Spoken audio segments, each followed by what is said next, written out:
Bismillahirrahmanirrahim. Assalamu alaikum, dear students of CS131 Discrete Structures. Welcome to the second lecture of Discrete Structures topic on graph theory, chapter 10.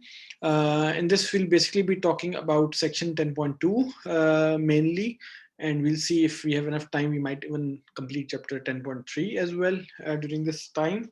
So let's get started with the lecture, and let's see how much we can complete from these two sections or this section. So now you should be able to see the PowerPoint slides of section 10.2. Okay, so let's start with what we're going to talk about in chapter 10 graphs and section 10.2. The main topic of section 10.2 is graph terminology and special types of graphs. So what we've already seen so far is a few types of graphs, mainly the simple graphs, the multi-graphs, directed graphs and undirected graphs from those side. However, there's a lot more to graphs and we need to discuss them specifically. So let's get started with the graph terminology, and let's then talk about some special types of graphs. A thing that we commonly use is the concept of adjacent vertices. So what is an adjacent vertex? So two vertices U and V in an undirected graph G. So notice here it's an undirected graph that we're talking about, right?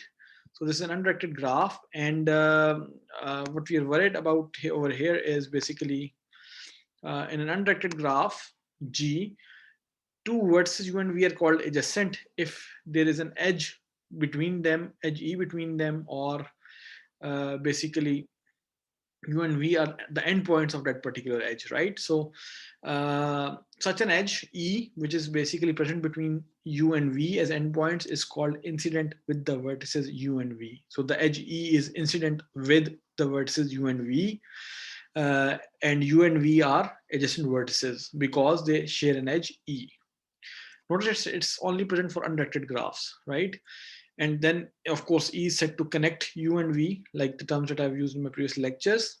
So then there's another concept of the neighborhood of a vertex. So what is the neighborhood of a vertex? Neighborhood of a vertex V is basically a set that is denoted by N of V, and it is set of all neighbors of a vertex. So if you make up a set of all neighbors of a vertex V, then this is what forms the neighborhood.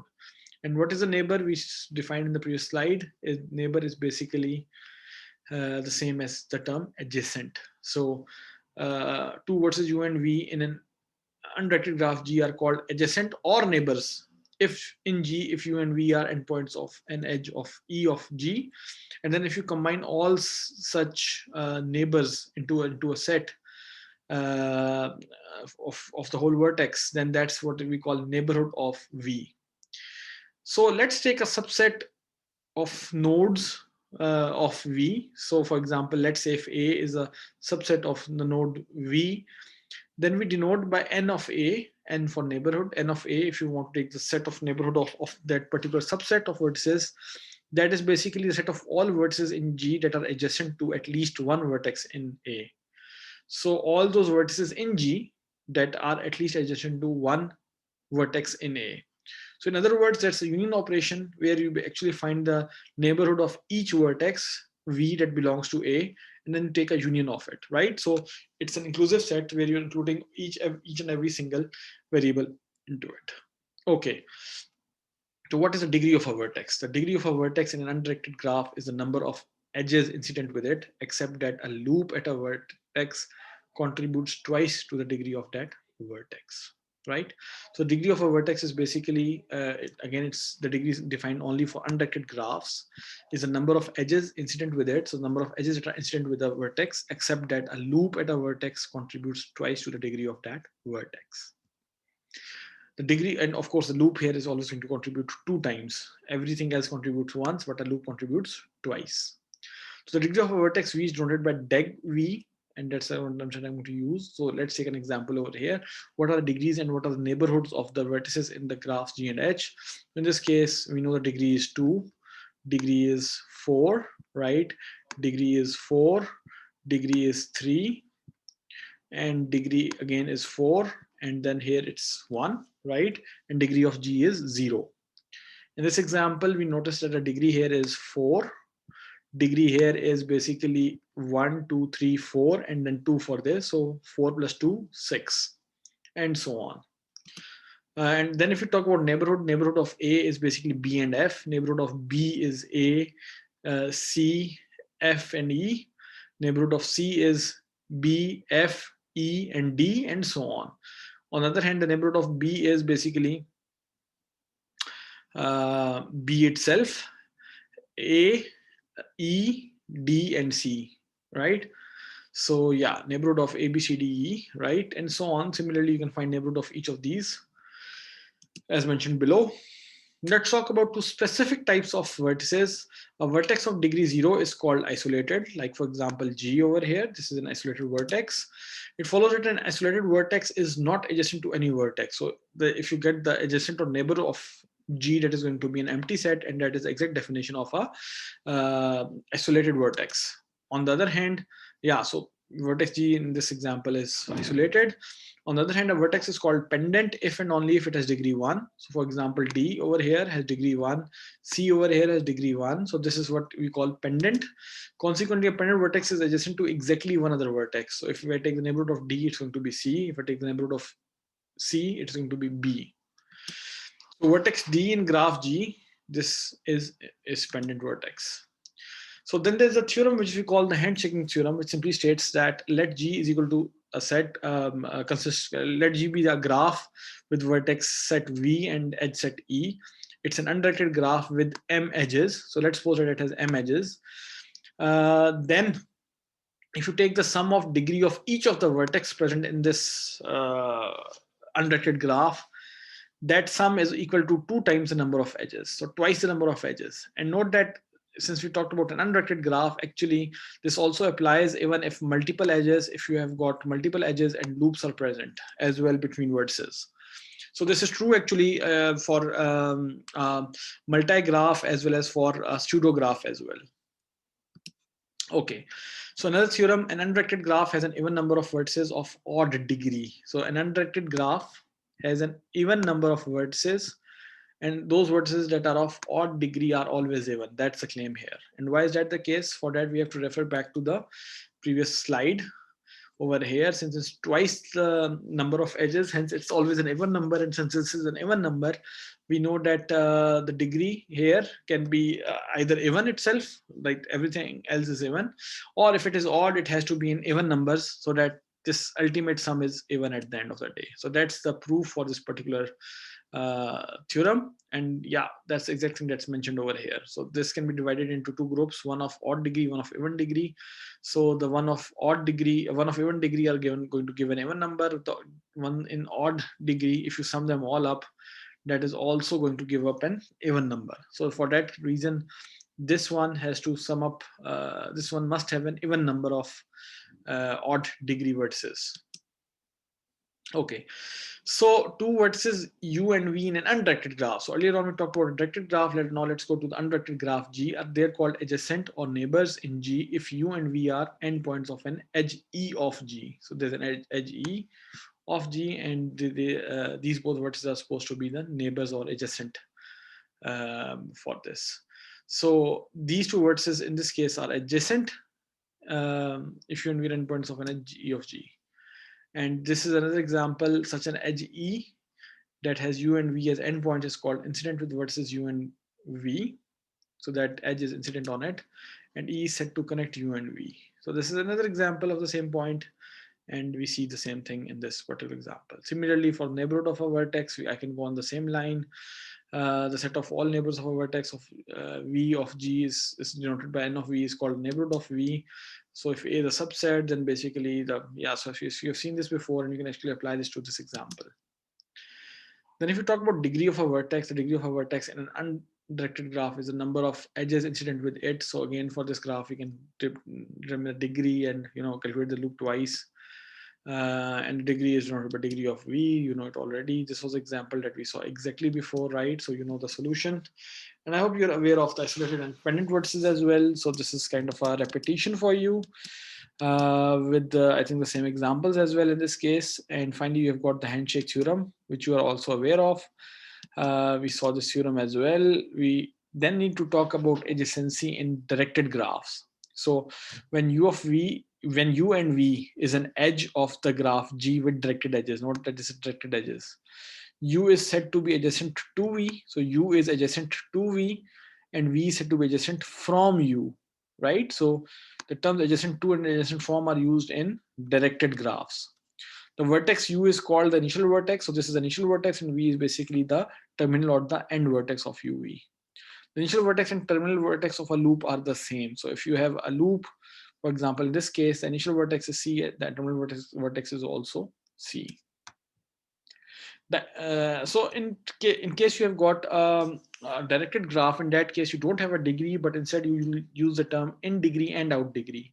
In a graph with directed edges, the in degree of a vertex is the number of a vertex v denoted by deg minus v. So minus basically means the incoming or the in degree is the number of edges with v as a terminal vertex. So wherever v is a terminal vertex, that is going to determine the in degree of a vertex. For example, if I talk about b, the in degree of the vertex B is basically this and this, right? So it has got three directed edges. Two of them are incoming and one of them is outgoing. And since B is terminal to two of them, so B has an in degree of 2 and B has an out degree. The out degree of V denoted by dig plus V is the number of edges that with V as their initial vertex. And we notice that B initial vertex only for this edge. Hence the in degree is 2 and the out degree is 1.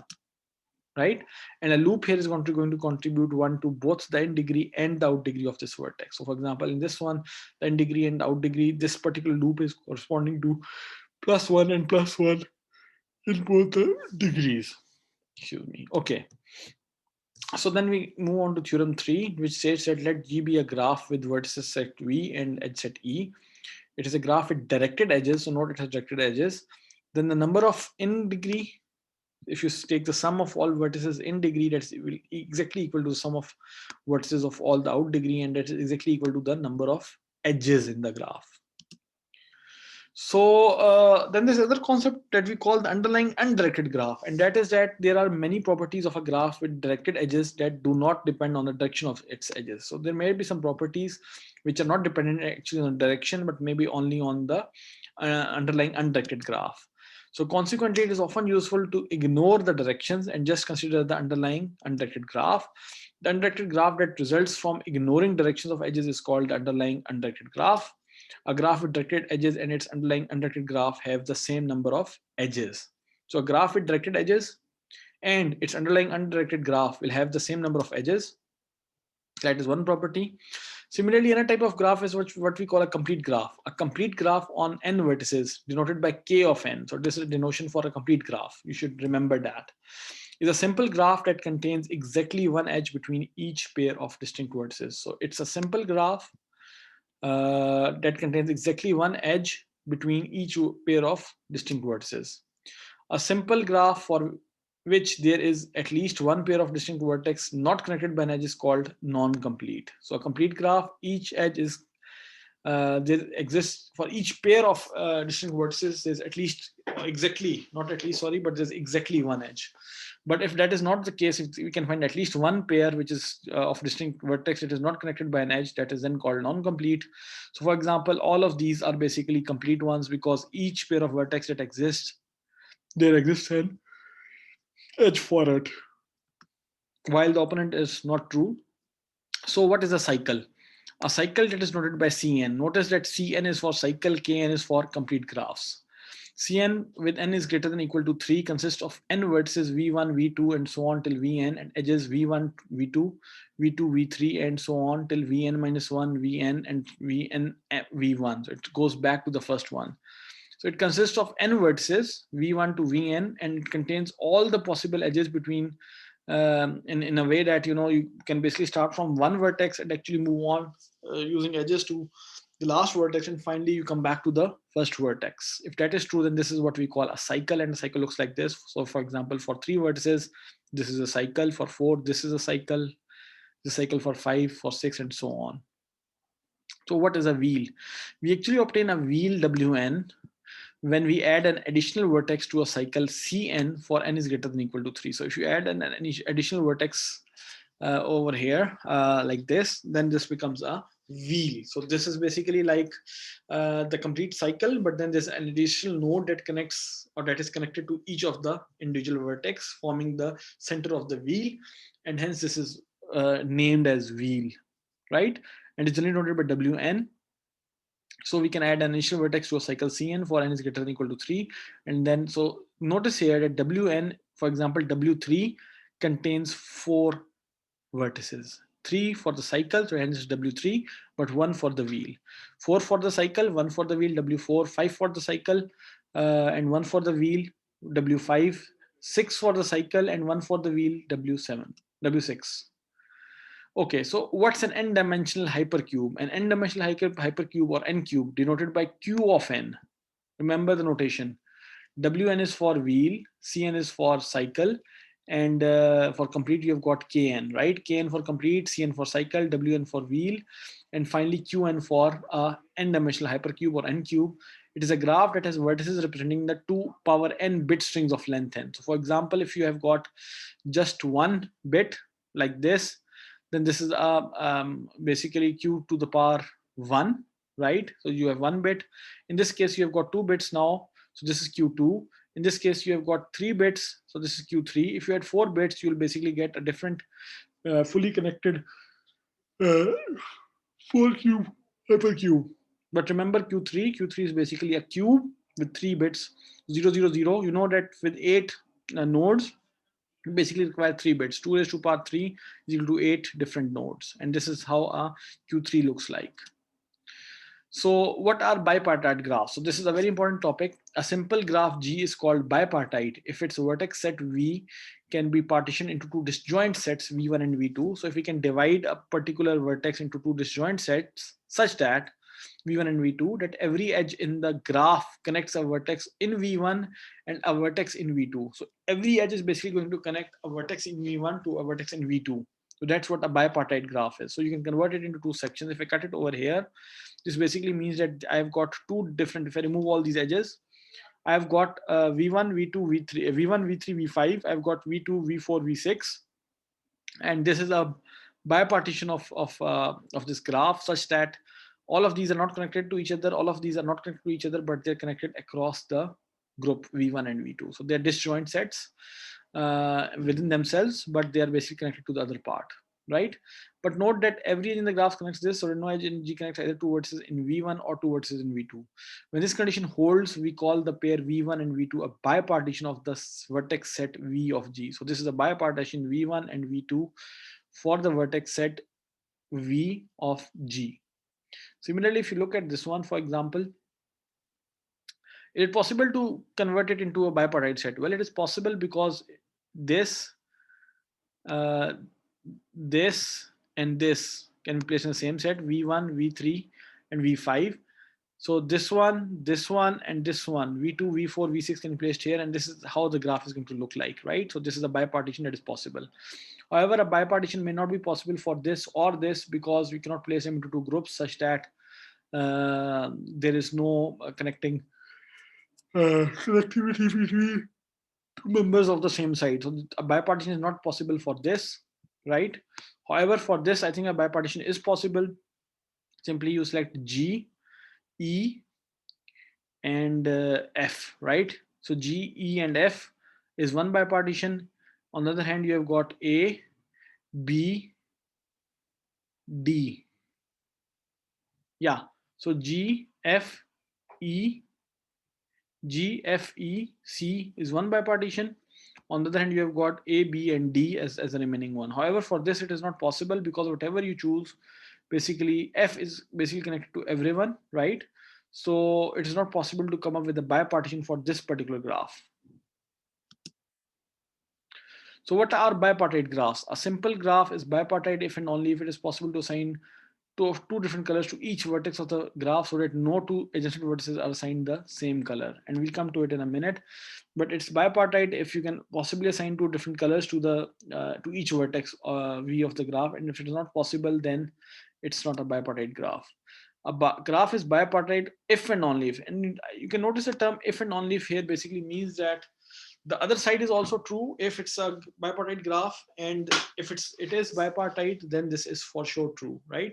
So if this is true, it is possible to assign two different colors to each vertex of the graph so that no two adjacent vertices are assigned the same color, then this is a bipartite graph. Similarly, a graph is called bipartite if and only if it is not possible to start at a vertex and return to this vertex by traversing an odd number of distinct edges. So you can start from an edge and actually should return to that edge by traversing an odd number of distinct edges and not repeating any edge. And if there exists at least one node with this property which does not satisfy this property, then this is not a bipartite graph. So these are something that you just need to keep in mind, and you might be used to, these two properties can be used to prove if a graph is bipartite or not. What are complete bipartite graphs? A complete bipartite graph, KMN. So notice the notation here, it's K, but it's not KN. A KN simply means a complete graph. A KMN basically means a complete bipartite graph.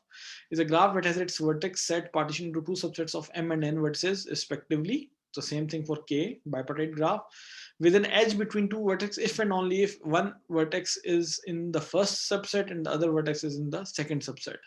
So whenever we have the case where you've got a complete graph, two partitions, for example here, if I can cut it over here, I can convert it into K23, K23 because this is complete, it has three edges, two edges, two edges, two edges, and each of them is basically a bipartite. Similarly for here, it's K33, right? So you've got 3, you actually have got a K35, you have got a K26 over here. So what is matching? A matching M in a simple graph G, which is graph with vertices set V and E, is a subset of the set E of edges of the graph such that no two edges are incident with the same vertex. So in this case, you need to find a matching. A matching is going to be a subset of the set E of edges. You need to find a subset of E such that no two edges are incident with the same vertex. No two edges are incident with the same vertex. So in this case, for example, Alvarez can basically go to testing, Berkowitz to this, Chen to this, and Davis to this. You can find that. Over here, however, it's not possible because Washington can go to this one alone, right? Zwan can basically go to this one alone, right? And then Vaibara has only one option to come to architecture again. But since this is not unique, so hence it's not possible to come up with a matching M in the simple graph, which can satisfy the condition that no two edges in this are incident with the same vertex. So matching in a subset of edges that if ST and UV are distinct edges of the matching, then ST, U, and V are also distinct at the same time. So if you say that ST and UV are distinct edges, then ST, U, and V are basically distinct as well in terms of the numbering. So what is the maximum and complete matching? A vertex that is the endpoint of an edge of a matching M is said to be matched in M, otherwise it is said to be unmatched. A maximum matching is a matching with the largest number of edges. So largest number of edges is the maximum matching. A matching M in bipartite graph G is equal to set of V and E with bipartitions V1 and V2. So it's a bipartition is possible, is a complete matching from V1 to V2 if every vertex in V1 is the endpoint of an edge in the matching, or equivalently if number of matches is equal to the number of vertices in V1. These are some of the formulas, some of the things related to matching, and matching clearly shows that, you know, if you have got, if it is possible to assign colors to each edge such that there is the same number of vertices in the set, then it is said to be a complete matching. So the Hall's marriage theorem simply states that the bipartite graph G is equal to VE with bipartition V1 and V2 has a complete matching from V1 to V2 if and only if the neighborhood of A, the number of members in neighborhood of A is greater than or equal to the number of values in A for all subsets A of V1. So for all subsets of, if you've got V1 and you take all the different subsets A, and for each subset, this particular condition holds. NA is greater than equal to A, then we say that the bipartite graph G is equal to VE with bipartition V1, V2 has a complete matching from V1 to V2. So if this is my bipartition, this is only possible since I basically have got the number of neighborhoods of A is greater than equal to the number of members of A. If that is true, yes, it is a bipartition, otherwise it is simply not a bipartition.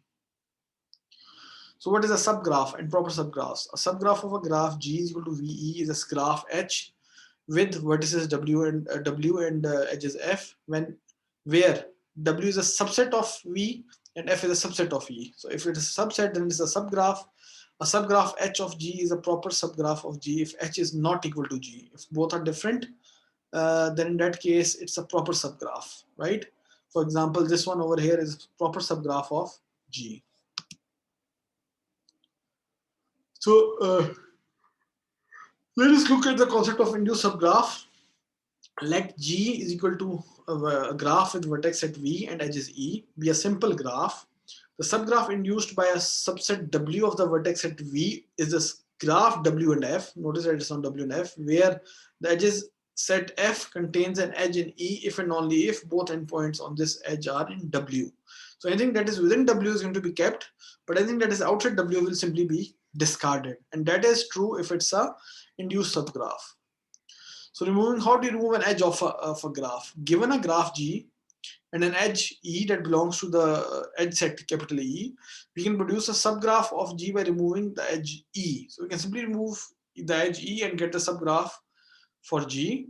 The resulting subgraph denoted by G minus E has the same vertex set V as G. Its edge set is E minus E. So basically, the vertex set remains the same. There's no change in vertex set. However, when you remove an edge, you have to remove it from the edge set only. So G minus E, if you want to remove the edge E from G, the vertex set remains the same, but from the edge set, we basically remove E. Similarly, if E prime is a subset of E, we can produce a subgraph of G by removing the edges in E prime from the graph. The resulting subgraph has the same vertex set V as G. And so if you remove if E prime is a subset of E, we can basically produce a subgraph of G by removing the edges in E prime from the graph. So you can actually remove if E prime is a subset of E, then we simply remove all the edges and that still has V as its vertex set. However, the edges are now E minus E prime. So everything that is an edge in E prime will be simply removed from E. So how do you add an edge to a graph? Adding an edge E to a graph produces a new larger graph when this edge connects two vertices already in G. We denote by G plus E the new graph. So you simply add an E into the E. The vertex set remains the same. You can notice, however, E is now a union with the edge E.